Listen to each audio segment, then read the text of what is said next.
Hello, my name is Anna Shaven with LPACTV. And I'm Leona Fan Chang with the LPAC Basement Research Team.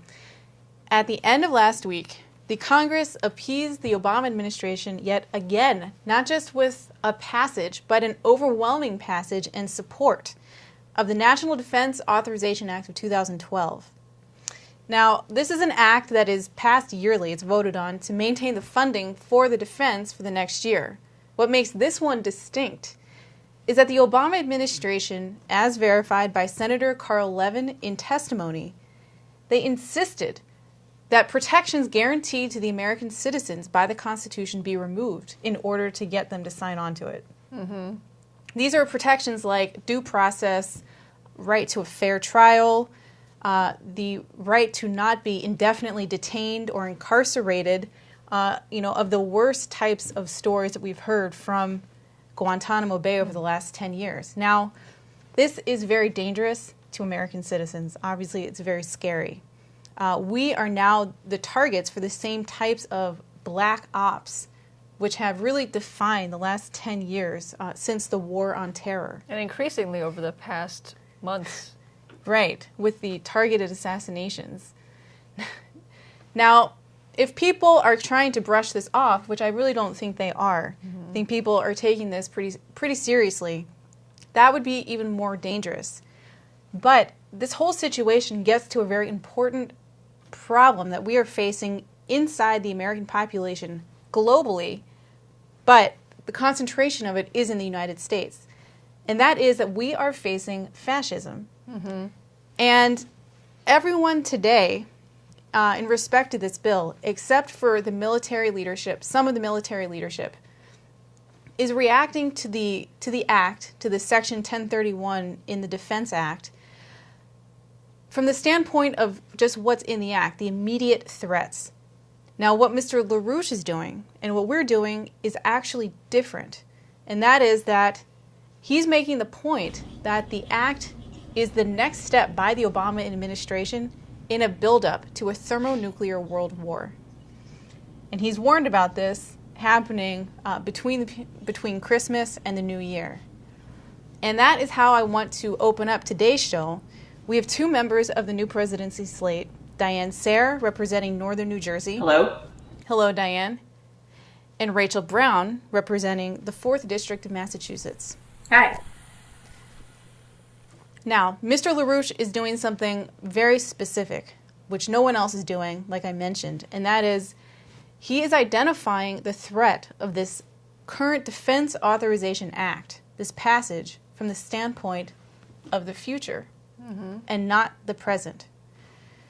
He's addressing it not only from what the document says, but he's also addressing the threat which is not being said, which is not being covered anywhere, which is the real reason that the Obama administration would insist on putting the American citizens in the line of fire like they have. Now, the state of mind that Mr. LaRouche has comes up again as an issue of sense perception versus not sense perception, or the brain versus mind, in his latest paper, which is now featured on the website, called The Strategic Situation Now. So what we need people to do is, rather than being surprised or being shocked, rather than impotently trying to protest the Defense Authorization Act like our Congress is doing, people need to examine their own ways of thinking, their own fallacies that they're following, and break with them. And break with them as not just a protest against the act, but break with them to actually go after the real threat, which is President Obama. We need to remove him from office. And a good example of the difference between the way that people are reacting now to this act and the way that Mr. LaRouche is thinking about this whole thing is actually his comments from 2009. Because in a sense, you could say that Mr. LaRouche has predicted something like this and everything that will come in the line as long as Obama is there, starting from 2009 when he declared that Obama is in the line of Nero the Emperor, and that when it comes to desperate situations, when you've driven the system to an end, to a limit, you have to go for war. And in this time of time, when you go for war, like for example what they're doing with the provocation of Iran, which is inherently a provocation of Russia and China, that war right now on a global scale means thermonuclear war. And this is what they're going for. These steps, which are very scary in themselves, are much more scary from the standpoint of the way that LaRouche is really, with a very scientific imagination, has been able to say, look, the future is this. The future is now. You should be able to see that in your mind's eye and determine and judge events based from this standpoint. Right.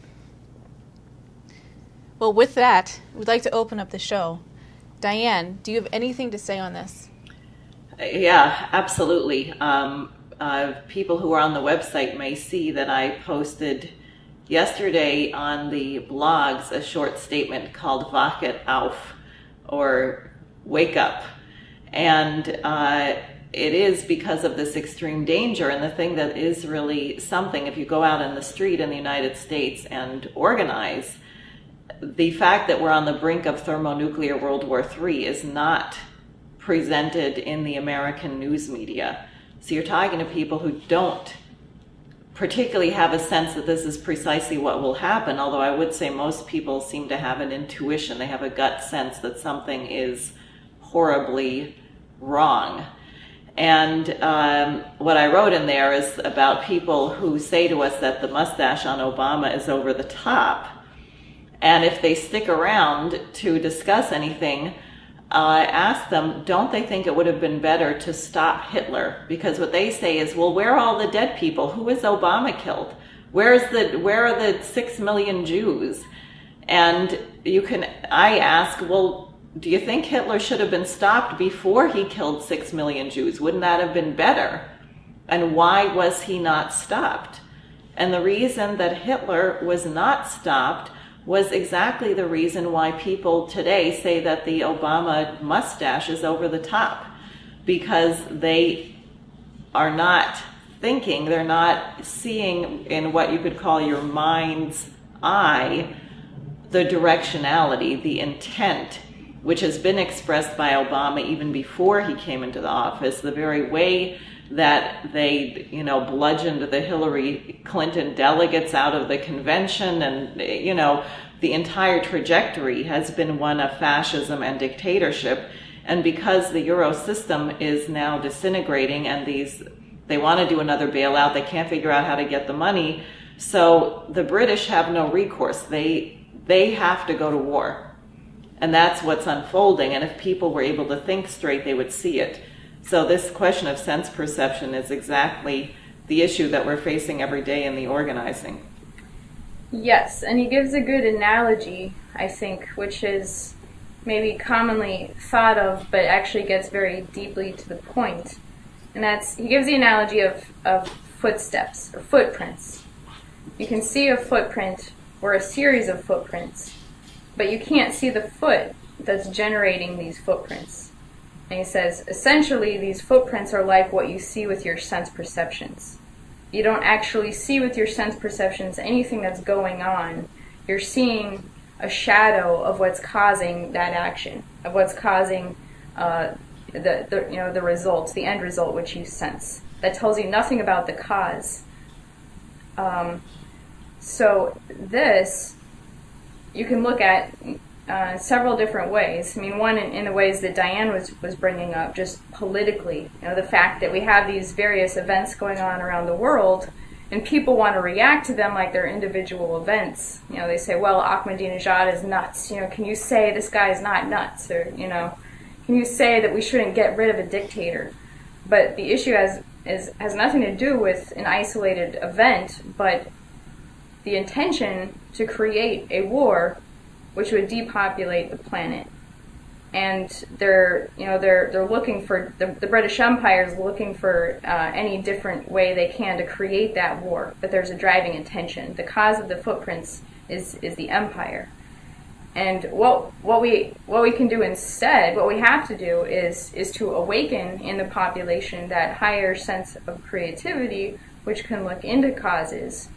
And that's actually directly what LaRouche and our campaign are doing. We're playing the role of sort of the surprise attack on the empire, where the fact that we're pointing out, well, this is not a regional conflict, this is an intent to create World War III, that actually opens up, for others to see the cause of these events, which they otherwise wouldn't be able to discern. And so we've created through that flank, we've created this opposition to the war that you're seeing out of the military and even the Russian government right now. I think it's significant also to point out that LaRouche has canceled Christmas and generally the whole holiday season, and this is not a cruel act of punishment or something. Of the Grinch. Right, of the Grinch or something. He's actually said very specifically, he said it again today, that you have a very ominous period right now because Congress has just left.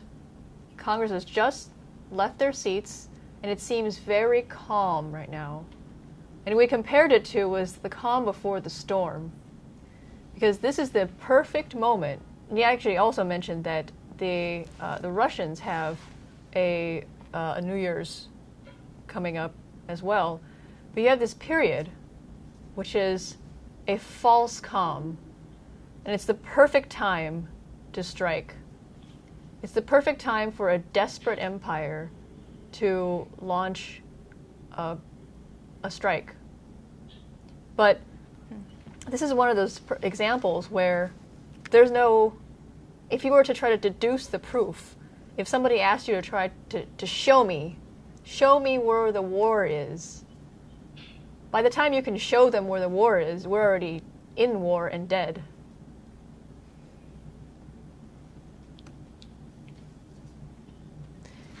Now, that made me think of a point, Diane, that you had brought up earlier in discussion, which is we as a society are now facing something which to most people seems impossible.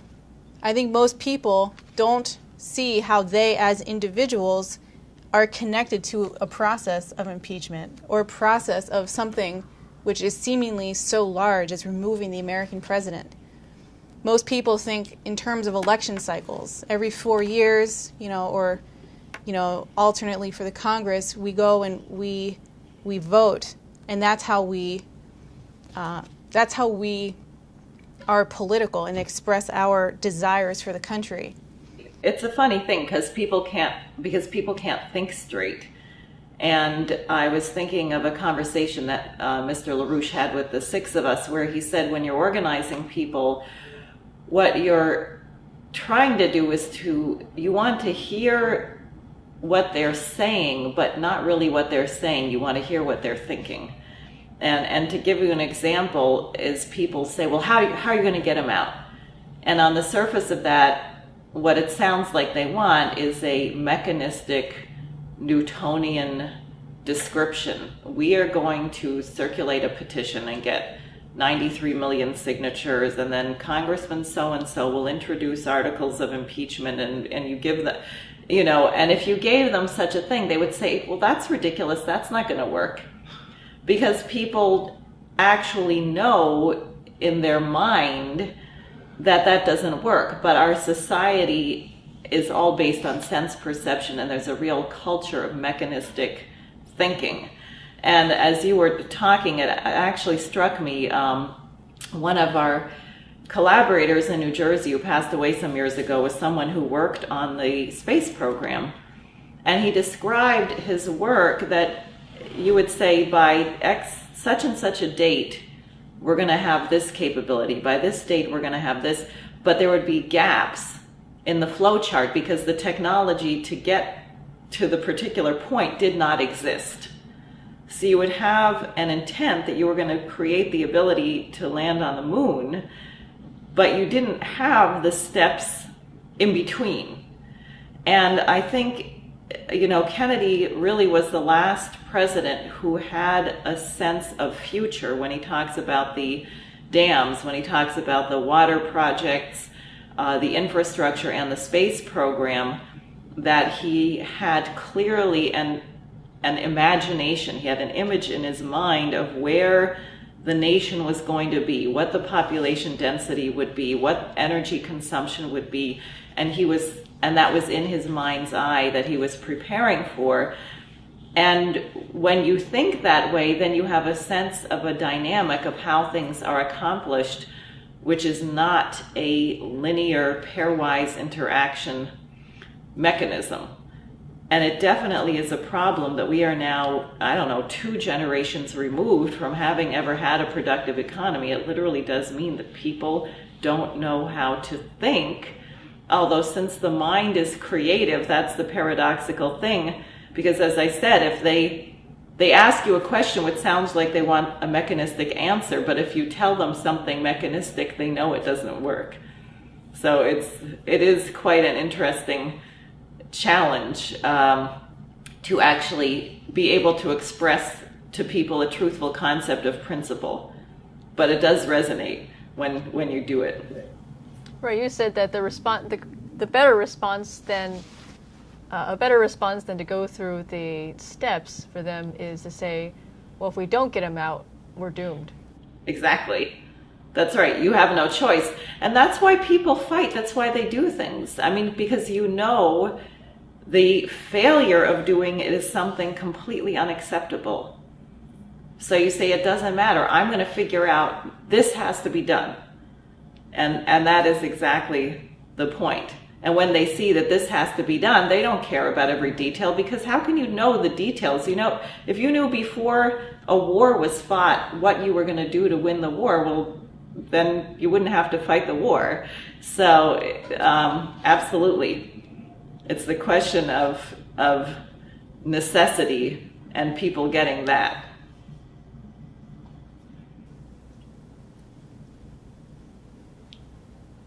Right, yeah, the people would not otherwise put their lives on the line.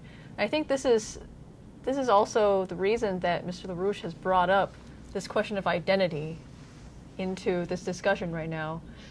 A few days ago, LaRouche had made the subject of his discussion that we're in a very precarious situation. You may not see the next year, basically. And that's the type of situation you should expect right now.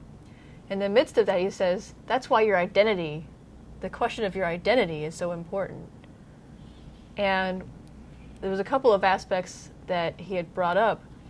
One of them was that your identity reaches beyond your senses. So that was what you had brought up, that if you have an identity based on your senses, then really you're in a sense trapped. You're imprisoned in your current body and in now.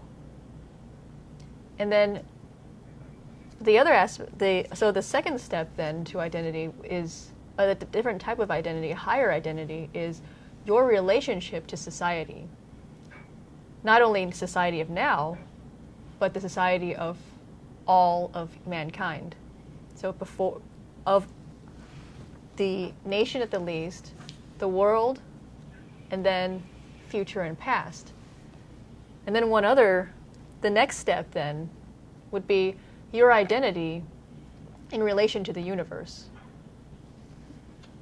And I think this is probably what you were getting at, but this is what people fight for. People fight for something that's much further beyond what they are, if they can get that sense. And I'd like to hear also to what extent we've been successful at getting across that type of sense of identity. I find it's definitely resonating. Well, It's definitely resonating with people Go ahead. already. They definitely, they might not be aware of that factor in and of themselves. They're not aware of all the cultural influences that are acting on their mind. When people think, well, I'm an individual, but they don't actually know, well, then why do I think the same thing as a whole lot of other people?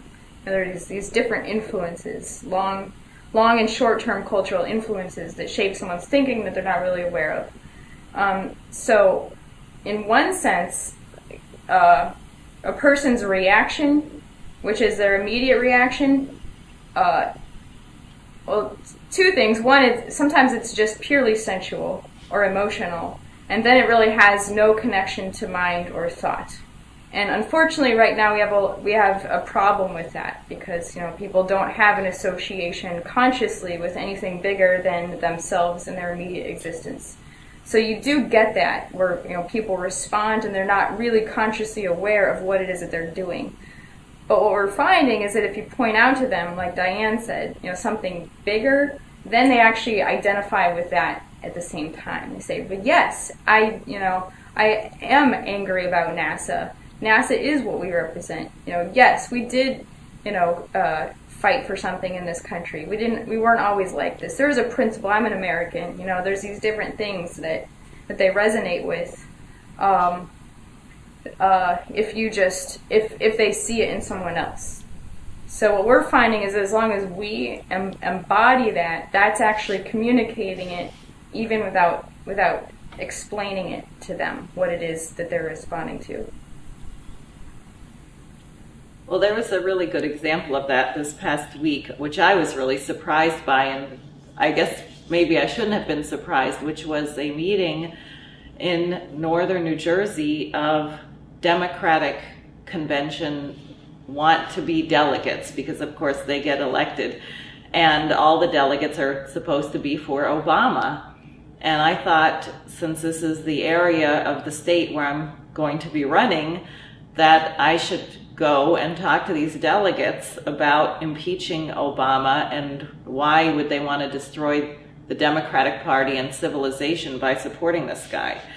So we went to the delegates meeting, I and a couple of the people working with me, and they were giving instructions on how to file and how everyone's going to go to North Carolina and support Obama. And they said, "Are there questions?" And I got up and said, "Well, yes, I'm Diane Sare. I'm with Lyndon LaRouche, and I'm running for U.S. Congress. And I want to know why the Democratic Party doesn't do to Obama what the Republicans did to Nixon." And then went through. I asked them, has anyone here seen the national statement given by Russian President Medvedev on Russia's response to the fact that we're moving all this, military anti-ballistic missile systems right onto the border of Russia? Do you know that their Navy, the Russian Navy, is in the Mediterranean on the coast of Syria? Do you know that our Navy is in the Indian Ocean? We're heading for thermonuclear war. And first of all, I was somewhat amazed that they let me get out an entire briefing without interruption. And then I just reiterated, we have to remove Obama. And one woman says, "Well, she's obviously not supporting Obama. She should leave." And then 5 people said, "No, she should stay." They said, "This is America. People have a right to their opinion." And I could hear people around me saying how courageous I was. And I mean, really, a few months ago, I'm sure I would have been escorted or dragged out of the meeting. And instead, you had people there ostensibly planning to campaign as delegates for Obama who were interested in defending my right to be at the meeting and talk to them about impeaching the guy. Yeah, so it definitely, go ahead.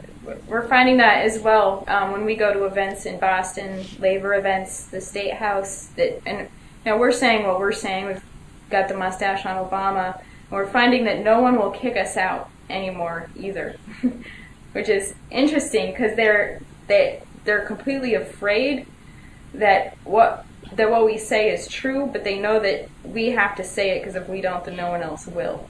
So they really want us to be there saying it. And so you just see the situation is wide open for leadership. And that this thing that LaRouche introduced recently, Diane wrote a statement on it as well, or cited it in a statement, the idea of a bipartisan. No one trusts any existing institution right now. They're only going to trust you if you say something that they know is not the popular line in any sense. So it's when we go out there and we do tell the truth. Pretty much anyone is ready to respond to it right now. Mm-hmm. Yeah, it's these type of times it's these type of times that people all are thinking something, the same thing, or at least similar things, but nobody wants to say it. But it's also these type of times where if nobody says it, then you have... It won't get said. It won't get said. And it really is, it depends on these few people like yourselves, like what we've been doing on LPACTV, to play that role, to play that leadership role. That is very clear. Yeah, it's funny. It almost seems like what you guys are describing is there's two parts to people. One is the one they put out for everybody else, because those are the culturally accepted, I guess the smallness. But then there's this other side to them, which you guys have been relatively successful in kind of tapping into and, and bringing out to the surface. So it's almost like people are walking around kind of giving people one face, but they've got this other person inside them that just kind of needs to be provoked out. Well, I think actually the really big danger in the next 2 weeks, and Rachel and I and the rest of the slate and all of our offices around actually across 5 continents are totally mobilized, as you said, this period between now and the first week in January, when you have the Russian Orthodox, or the Orthodox Church Christmas, which is different. This is a really dangerous period because they're desperate for the war, and the Obama's handlers in London are counting on people being in their holiday fantasy time, and it is a very dangerous moment where one of the possibilities is some kind of phony staged incident, which could be then blamed on Iran or blamed on Syria. And then in the case, if it's blamed on Iran, Israel takes action, and there you've got it, you've got the war. And as far as we know, while LaRouche, working with a faction of the U.S. military who are opposed to this, with LaRouche really kicking, because I don't think anyone quite gets the timetable the way he does, we've jammed things up. We've taken away the surprise factor, so the thing did not start in November. But it literally could be the case that, you wake up and the first strike has been launched. And therefore, what we are doing is a mobilization across 5 continents with hundreds of thousands of leaflets, millions of emails on stopping thermonuclear war and removing Obama. And here in New Jersey, we're doing a lot. It's the New York metropolitan area. Of course, Manhattan is completely packed during Christmas. We'll be out at the various church services.